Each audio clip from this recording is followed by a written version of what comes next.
I had never planned on taking a night shift job, let alone working at a cemetery. But when the offer came through, I was desperate. Bills were stacking up, my rent was overdue, and the usual part-time work just wasn't cutting it anymore. I needed something steady, something I could rely on, something that would help me scrape by. So, when I saw the ad in the local paper for a night watchman at Maplewood Cemetery, I jumped at the chance.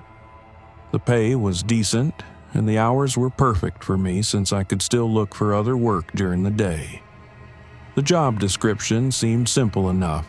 Monitor the premises, make sure there's no vandalism, and keep an eye on the cemetery grounds during the quiet hours. Honestly, I didn't think it would be any different from sitting in some office at night, doing paperwork or reading. When I showed up for the interview, the cemetery was just as I expected. Old, quiet, and solemn. Maplewood wasn't one of those new, modern cemeteries with perfectly manicured lawns and bright lighting. No, it was a place steeped in history, with gravestones that had been there for over a century. Some of the names etched into the stone were faded beyond recognition, and the trees that dotted the grounds were thick with age, casting long, creeping shadows in the setting sun. The manager, Mr. Corbin, a man in his late 50s with a weathered face and graying hair, led me to the tiny old guard shack near the front gates. It was about the size of a small shed with a single window and a rusted metal desk inside. He explained that I'd be working alone most nights, occasionally helping with the burial details during the day if I had time. "There's just one thing," Mr. Corbin said, his voice low and serious. "We've had some strange occurrences over the years. You'll be fine, but you need to follow the rules, understand?" "Strange occurrences?" I asked, trying to hide my skepticism. I had assumed the cemetery was just a quiet place where the dead rested in peace. The most unsettling thing would be a few raccoons poking around. "It's nothing you need to worry about," he said, brushing off my concern. "Just follow the rules, keep to the watch, and everything will be fine." He handed me a set of keys to the gates and shack, along with a small notepad that contained a list of instructions. "Make sure the gates are locked at 9 p.m. No one enters after dark. Never leave the cemetery grounds during your shift. Do not go near the old mausoleum by the southern end of the cemetery. Be aware of unusual noises. Don't ignore them. The dead come to life at midnight."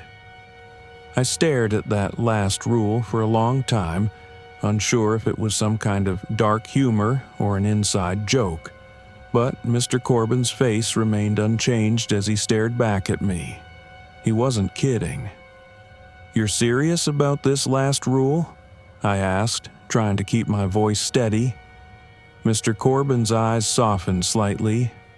"The cemetery has been here a long time and the dead have their ways.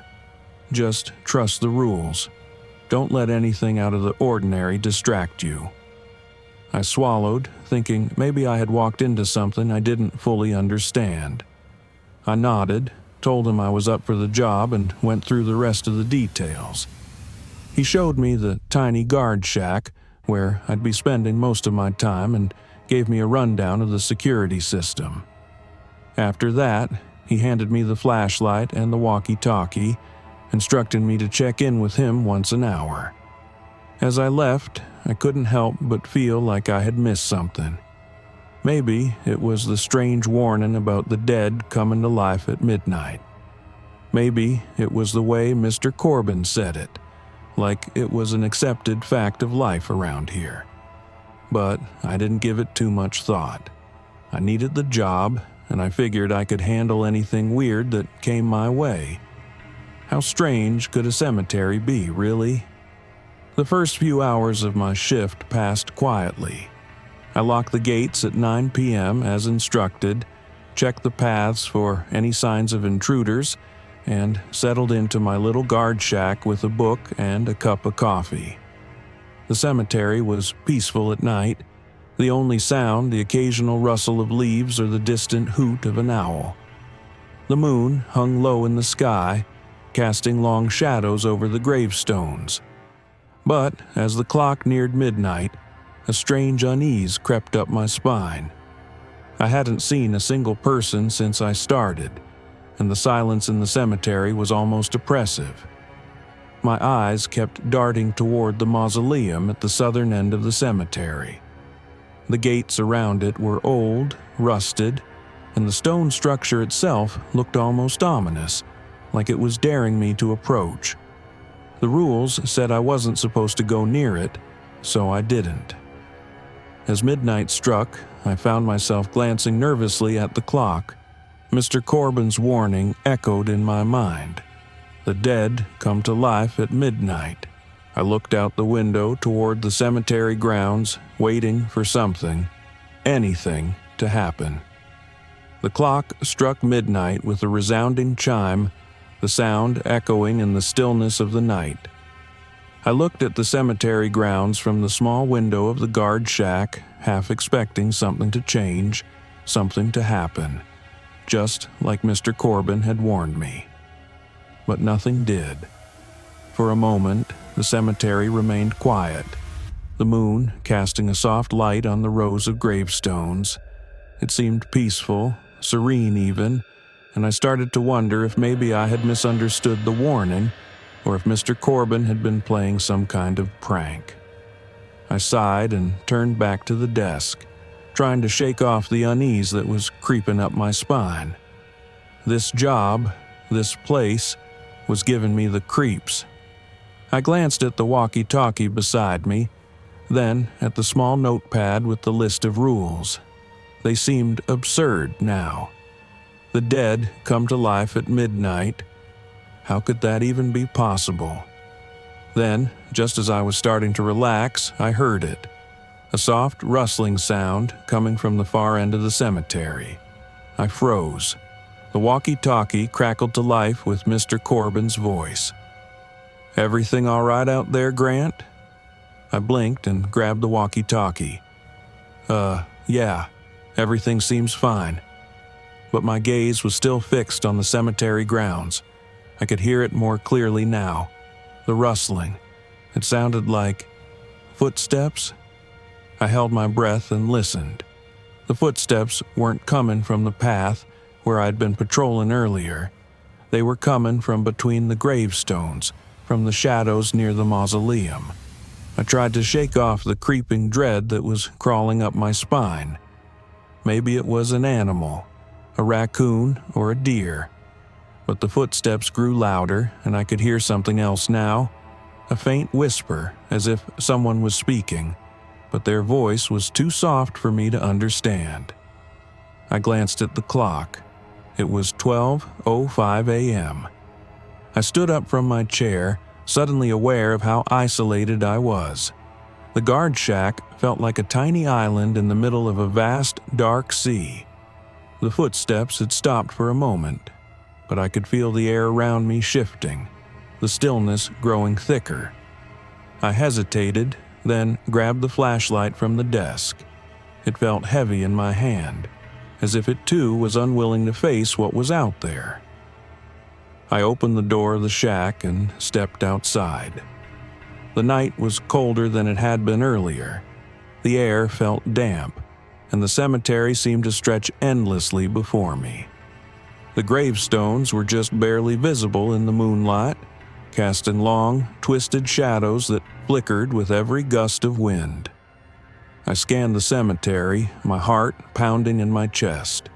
The rustling sound had stopped, but the whispers, they were still there.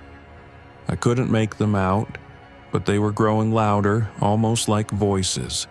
Human voices. I took a tentative step forward toward the mausoleum. The hairs on the back of my neck stood up, and I couldn't shake the feeling that I was being watched.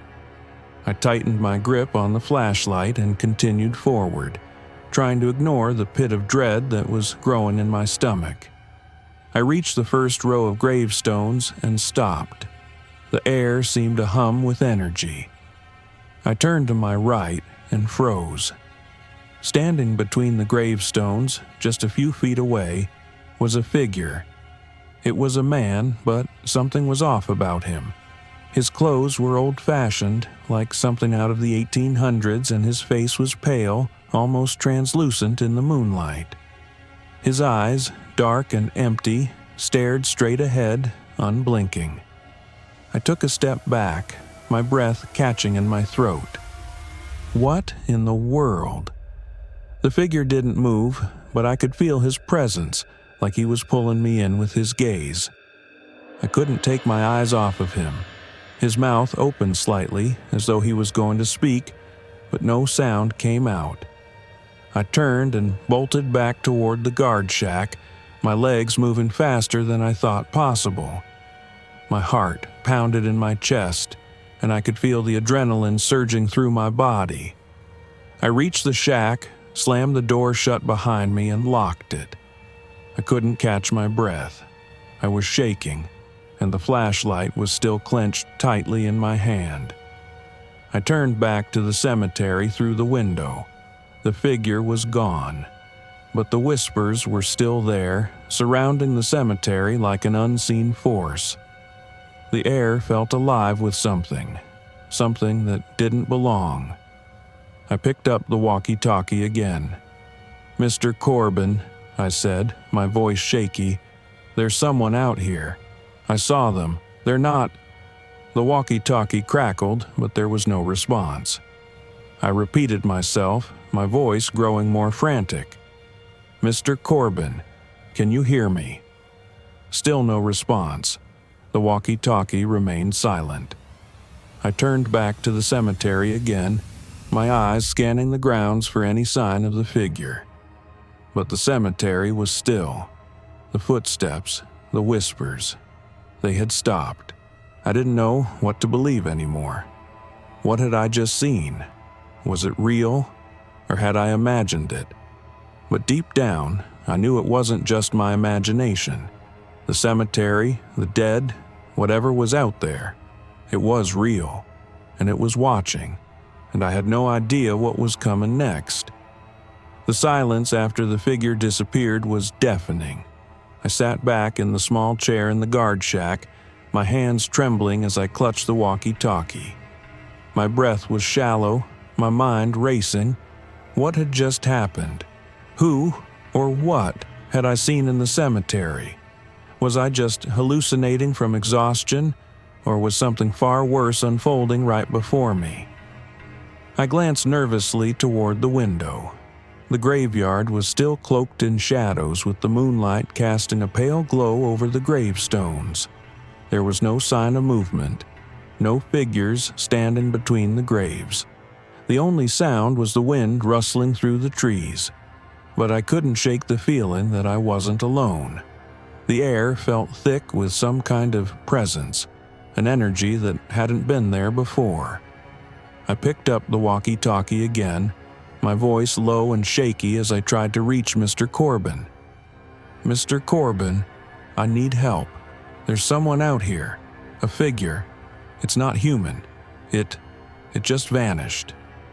The static on the other end was the only response, and I cursed under my breath. The silence was unbearable. I had no choice but to face whatever was out there alone. And, with each passing second, I felt that strange pull, a sense that something was waiting for me in the cemetery, something that I could not escape. The voices in my mind kept repeating, "The dead come to life at midnight." I looked down at the paper that Mr. Corbin had given me, the one with the rules to survive. I hadn't paid much attention to them before, but now they felt like lifelines. Never leave the grounds at night. Do not disturb the graves. The dead come to life at midnight. I felt a chill run down my spine. It was 12:30 a.m. now, and the cemetery had come alive, just like Mr. Corbin had said. But what did that really mean? Was the man I saw truly one of the dead? Or was it something else? Some kind of warning? I couldn't sit still any longer. The tension in the air was suffocating, and the shadows outside the shack seemed to grow longer with every minute. I had to know what was happening. I had to face whatever this place was hiding. If I stayed in here, I felt like I might lose my mind. The feeling of being watched, of being pulled towards something, or someone, was too much. I grabbed the flashlight from the desk and stood up, taking slow, deliberate steps toward the door. With every inch closer to the cemetery, the weight of the air grew heavier. It was like the earth itself was pressing against me, holding me down, keeping me here. The wind had stopped, and the world was unnaturally still. I opened the door carefully and stepped outside, the gravel crunching beneath my boots. The cemetery stretched out before me, silent and watchful, like it was waiting for something. The gravestones seemed different now. They weren't just markers of the dead. They felt like eyes, watching, judging, and the mausoleum at the far end of the cemetery, it was no longer just a building. It was alive, a dark shape looming in the distance, surrounded by shadows that seemed to reach for me. I forced myself to take one step, then another. The air was so cold now that I could see my breath. Every movement felt sluggish, like I was fighting against something unseen. I didn't want to go further, but I knew I had no choice. I glanced at my watch, 12:45 a.m., and realized I was almost at the mausoleum. I had no idea why, but I felt drawn to it. The whispers from earlier came back to me, faint, like a song carried on the wind. "Come closer." It was a soft voice, barely audible but unmistakable. I froze, my heart racing. The air had shifted again, colder now, like I was standing in the heart of a storm.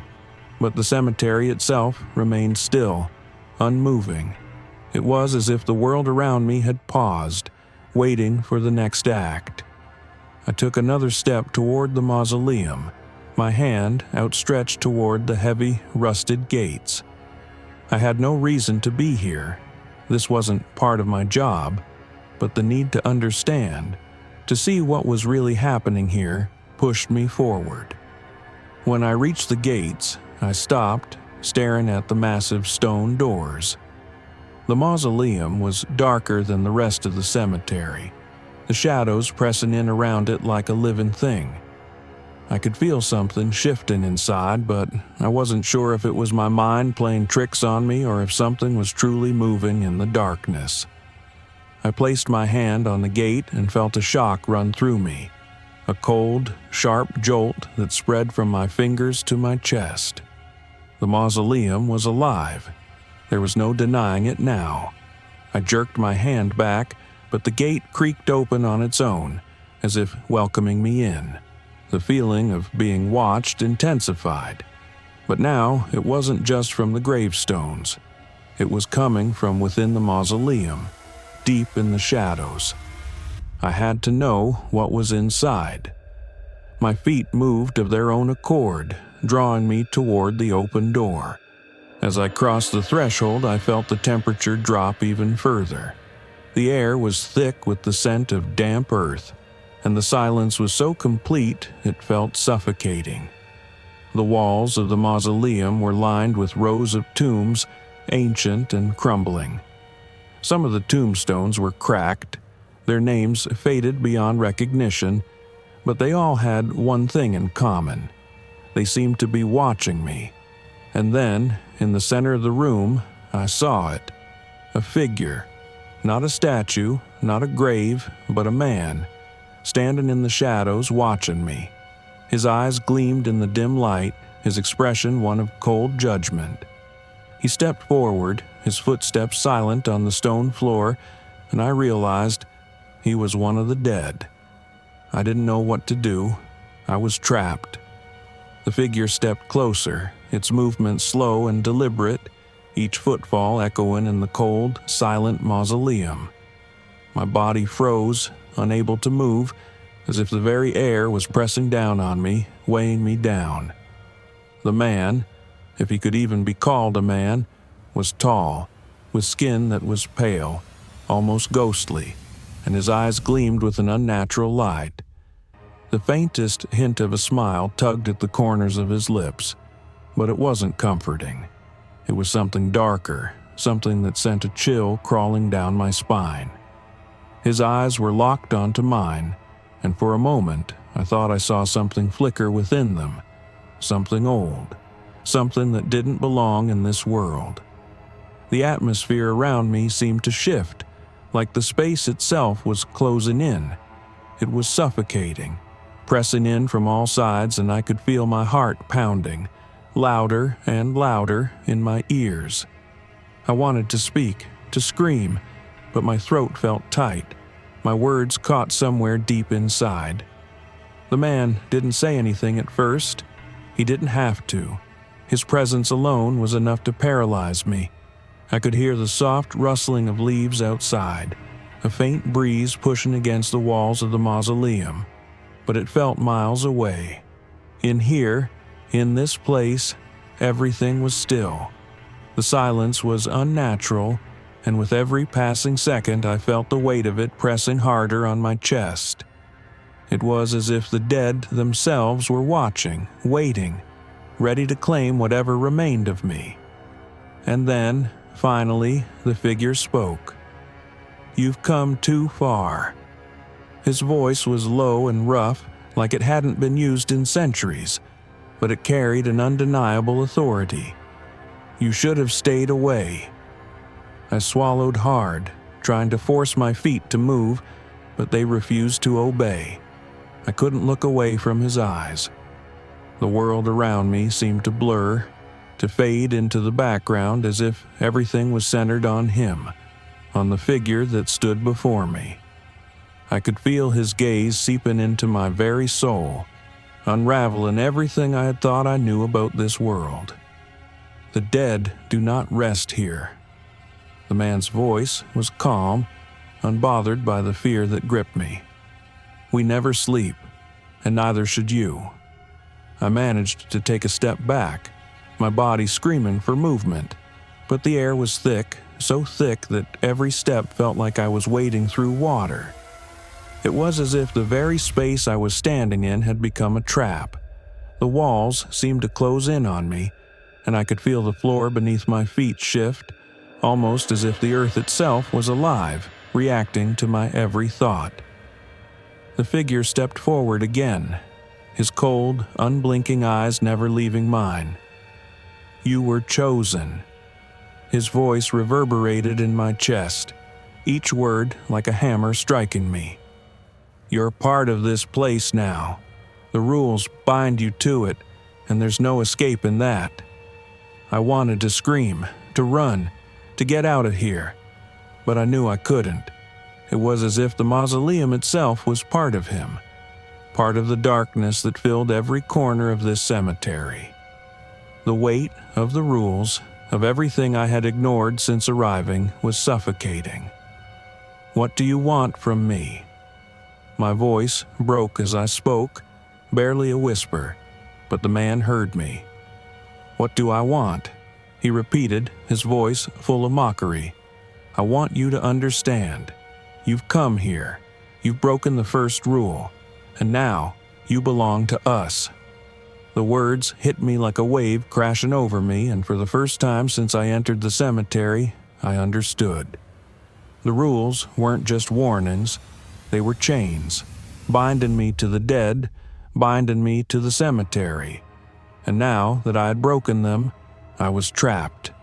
The man moved closer, and I could feel his cold presence seeping into me, drowning out everything else. His face was inches from mine now, his pale breath brushing against my skin. I wanted to pull away, to flee, but I couldn't. It was like he had become part of the air itself, part of the very foundation of this place. "Do you understand what you've done?" he asked, his voice softer now, almost sympathetic. "You've awakened us, and now you will see what we are capable of."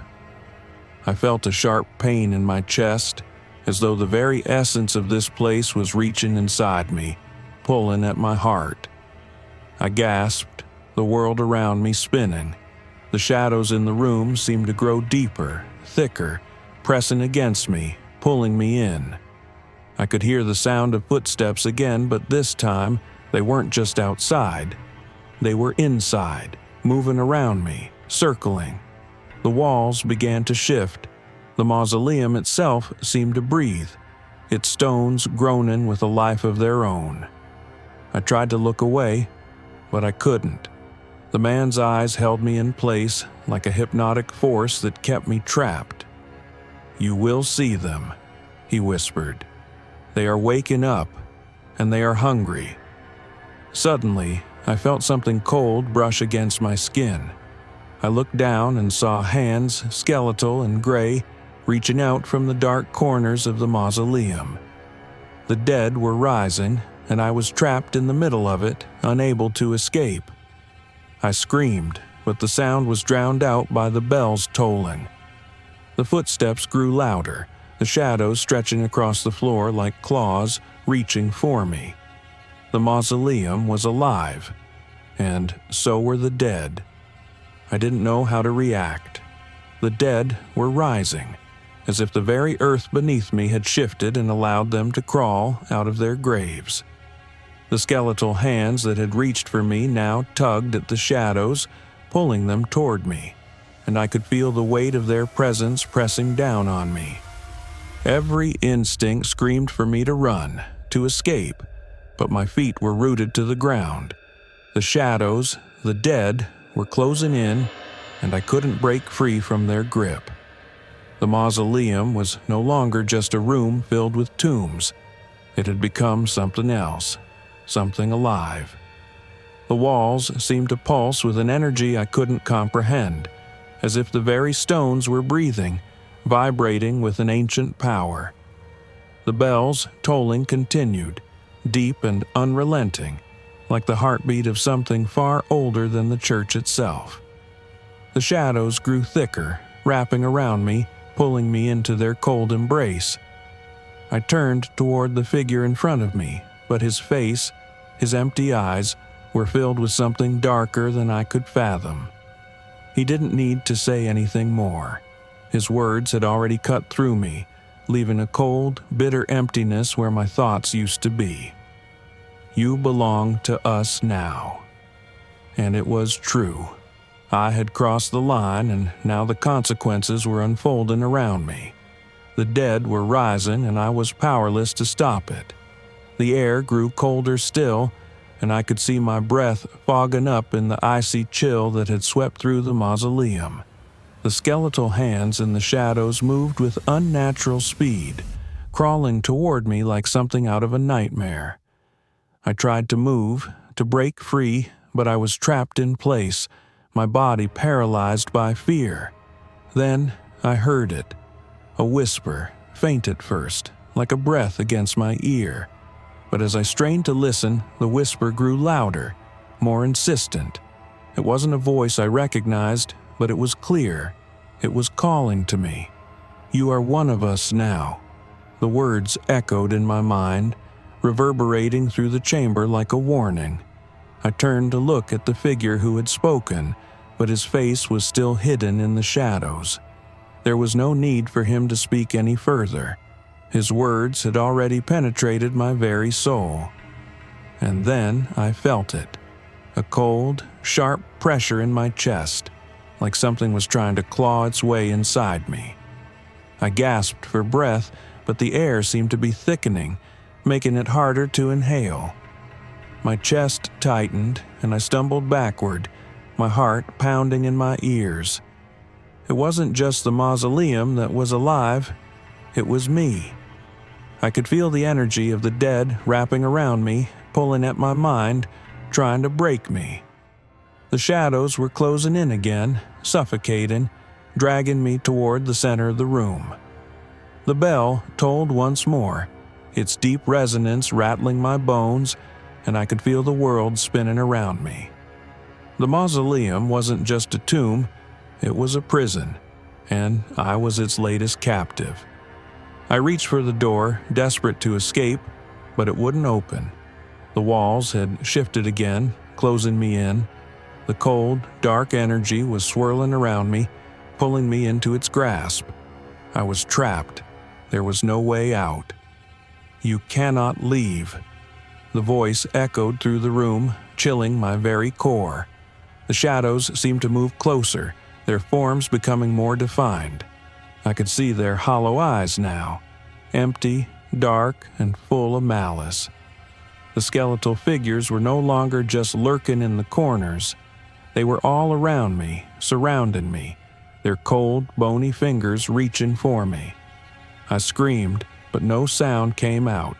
I could feel my body being pulled toward the center of the room, toward the altar. It was as if the church itself was claiming me, dragging me deeper into its dark web. The shadows wrapped around me, pulling me closer to the cold stone floor. I tried to resist, tried to fight, but the force was too strong. The bell tolled again, its sound reverberating through the air, drowning out my thoughts. "You belong to us now." The words were repeated over and over, echoing in my mind, until I couldn't tell if they were coming from the figures around me or from within me. The dead had claimed me, and there was no escape. I felt my legs give way beneath me, and I collapsed to the floor. The shadows didn't release me. They pulled me down into the cold, damp earth beneath the mausoleum. I could feel the weight of the grave pushing against me, as if the ground itself was swallowing me whole. But then, just as I thought I would be consumed entirely, I heard it again. A voice, soft but urgent, cutting through the darkness. "Don't give in." It wasn't the figure in the shadows. It wasn't one of the dead. It was something else. Someone else.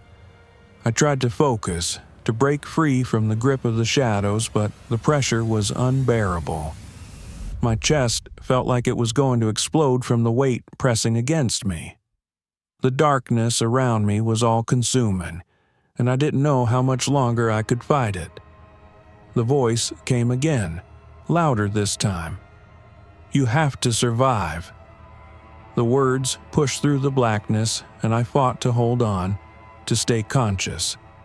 My body was weak, trembling, but I could feel something deep within me, a spark of defiance, a will to survive. I wasn't going to give up, not without a fight. I pulled myself up, ignoring the pain in my limbs, and turned toward the altar, toward the bell. I didn't know how much time I had left, but I knew one thing for sure. I couldn't let the dead win. The darkness was suffocating, and I could feel the cold hands of the dead gripping me, pulling me deeper into the shadows.